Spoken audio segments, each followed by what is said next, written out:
अब देखिए, अगर हम अब स्पेसिफिक रिलीफ एक्ट की बात करते हैं, तो स्पेसिफिक रिलीफ एक्ट की अगर हम बात करते हैं, तो स्पेसिफिक रिलीफ एक्ट में जो आपका एक्ट है, इस एक्ट को हम दो पार्ट में डिवाइड कर देते हैं। जो पहला जो पार्ट होगा, वो पार्ट आपका प्रारंभिक होगा। कैसा होगा? प्रारंभिक होगा। और जिसमें जो धारा आपकी होगी, वो धारा 1 से लेकर 4 तक होगी। धारा 1 से लेकर 4 तक। दूसरा जो आपका होगा, वो आपका अनुतोष की बात कर रहा है। किसकी बात कर रहा है? अनुतोष की बात। किसकी बात कर रहा है? अनुतोष की बात।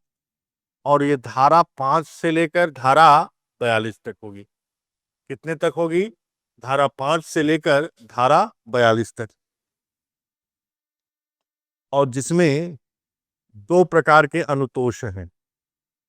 जिसमें दो प्रकार के अनुतोष हैं। पहला जो अनुतोष है, वो विनिर्दिष्ट अनुतोष है।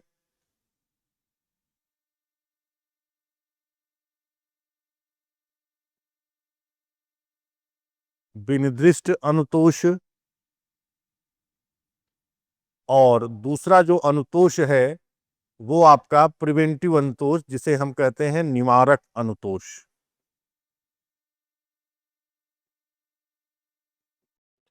निवारक अनुतोष।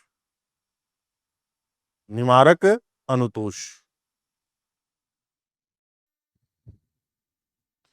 अब जो विनिर्दिष्ट अनुतोष है, वो पूरा किसमें है? भाग 2 में। और धारा 5 से लेकर 35 तक किसमें है? भाग 2 में।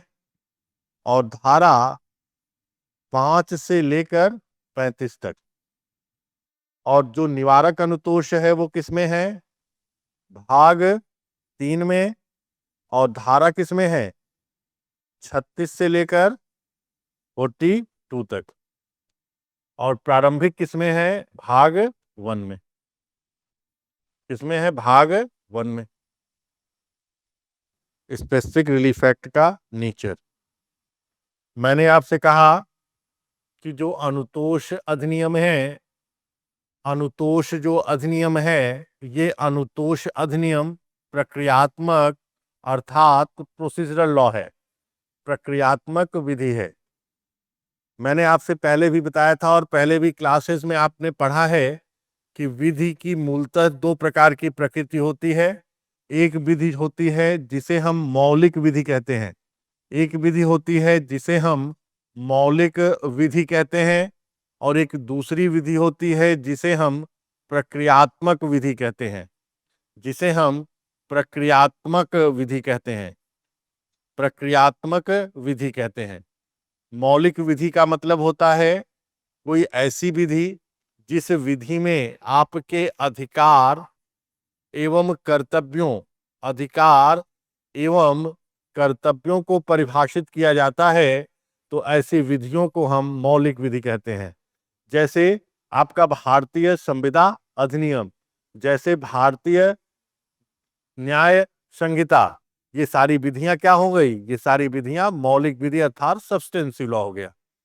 प्रक्रियात्मक विधि का मतलब होता है कि कोई ऐसी विधि जिस विधि के तहत जो मौलिक विधियां हैं, उन मौलिक विधियों का उपचार प्रदान किया जाता है। किसका उपचार प्रदान किया जाता है? उपचार प्रदान किया जाता है। रेमडी प्रदान की जाती है।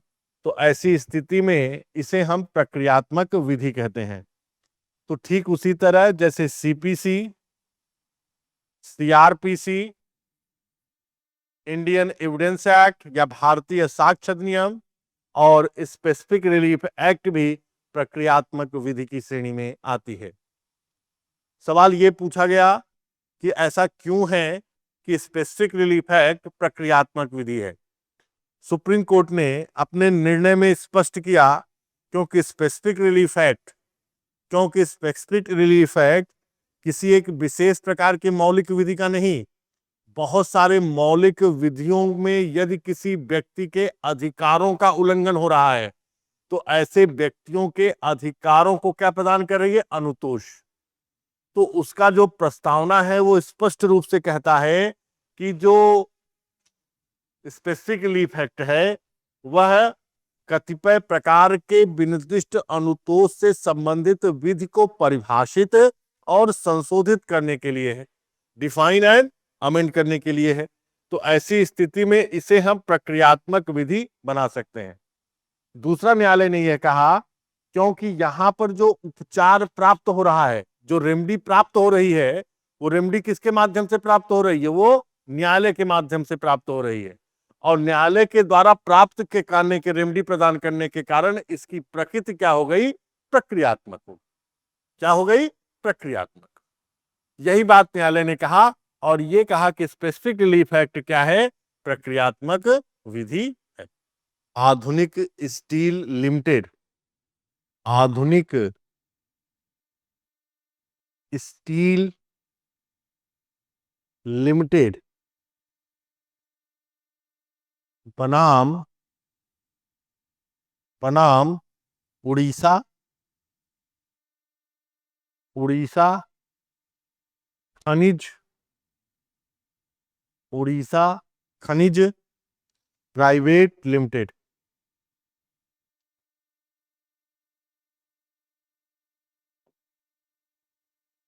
2007।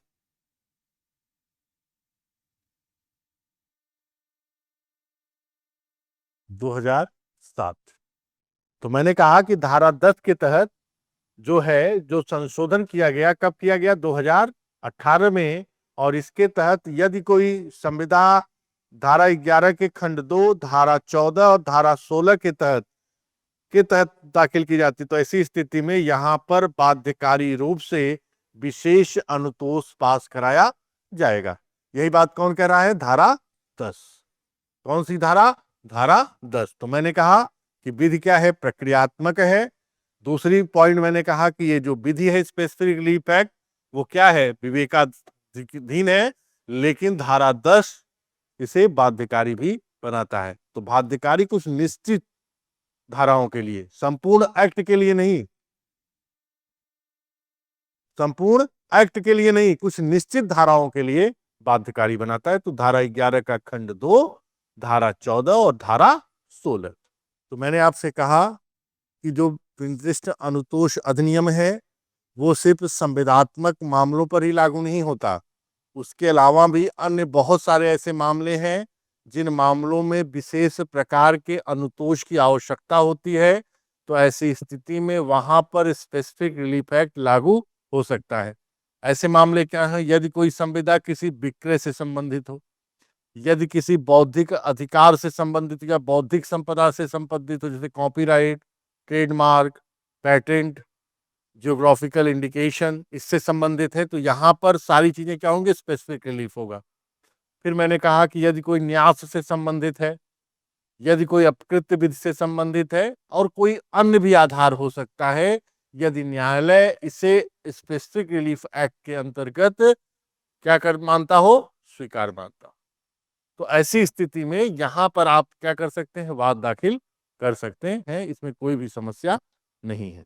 अब मैंने आपसे बताया, जब मैंने विनिर्दिष्ट अनुतोष अधिनियम की मैंने आपकी बात की, तो मैंने आपसे ये कहा कि इसमें दो प्रकार के अनुतोष आपको दिए जा रहे हैं। पहला जो अनुतोष है वो विनिर्दिष्ट अनुपालन अर्थात संविदा के अनुपालन के लिए है, और दूसरा जो अनुतोष है वो निवारक अनुतोष है।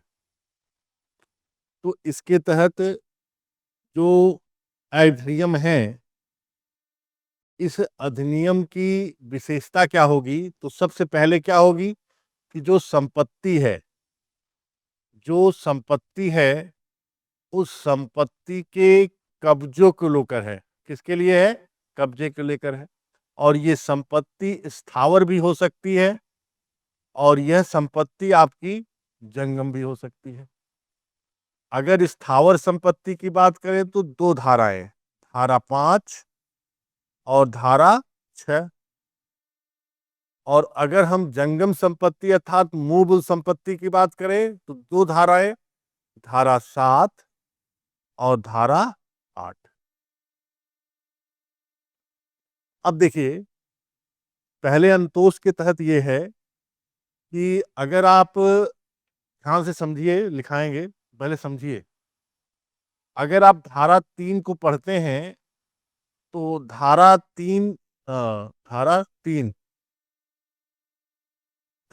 नहीं, धारा 4, सॉरी, धारा 4 को पढ़ते हैं तो धारा 4 ये कहता है कि स्पेसिफिक रिलीफ एक्ट सिर्फ और सिर्फ सिविल अधिकारों के लिए लागू होगा। ध्यान से अपने माइंड में रखिएगा, बहुत इंपॉर्टेंट है। सिर्फ और सिर्फ सिविल अधिकारों के लिए क्या होगा? लागू होगा। अर्थात स्पेसिफिक रिलीफ एक्ट आपराधिक मामलों के लिए लागू नहीं होगा। यही कह रहा है ना। तो धारा 4 स्पष्ट रूप से कहता है कि सिविल अधिकारों के लिए लागू होगा। लेकिन मान लीजिए अगर किसी सिविल अधिकार के लिए किसी भी प्रकार की हिंसक प्रकृति का प्रयोग हो गया, जैसे उदाहरण के तौर पे समझिए एक्स एक संपत्ति है, इस संपत्ति पर एज ए किराएदार है, एज ए किराएदार है, और ये संपत्ति किसकी है? बी की है। लेकिन एक्स इस संपत्ति पर कब्जा रखता है और वहां पर निवास कर रहा है, और बी के द्वारा इसे जबरदस्ती मार पीट कर घर से निकाल दिया गया। घर से क्या दिया गया? निकाल दिया गया। तो क्या ऐसी स्थिति में स्पेसिफिक रिलीफ एक्ट लागू होगा कि नहीं लागू होगा? क्योंकि यहां पे हिंसक प्रकृति आ गई। तो क्या ऐसी स्थिति में यह लागू होगा कि नहीं लागू होगा? लागू होगा। क्योंकि प्रकृति क्या है? सिविल है, क्योंकि यहां पे सिविल अधिकार की बात है। लेकिन यहां पे व्यक्ति को जबरदस्ती हटाया गया, इसलिए उसे विशेष अनुतोष की आवश्यकता है। और यही बात कौन कह रहा है? धारा 6। तो धारा 6 इसी बारे की बात कर रहा है कि व्यक्ति अगर कब्जे में है और यदि आप उसे जबरदस्ती मार पीट कर हटा रहे हैं, तो ऐसी स्थिति में धारा 6 के तहत चाहे वो उस संपत्ति का मालिक हो या ना हो, फिर भी उसे विशेष संतोष प्राप्त करने का अधिकार है। धारा 6 स्पष्ट रूप से कह रही है। तो अर्थात आपराधिक विधि पर लागू तो नहीं होगा, लेकिन अगर किसी आपराधिक प्रक्रिया का प्रयोग करते हुए किसी भी व्यक्ति के सिविल अधिकारों से हम वंचित कर रहे हैं, तब ऐसी स्थिति में स्पेसिफिक रिलीफ एक्ट क्या होगा? लागू होगा, जो आपको संपत्ति के कब्जे या संपत्ति के कब्जे को वापस प्राप्त करने से संबंधित जो प्रावधान विशिष्ट अनुतोष अधिनियम में दिए गए।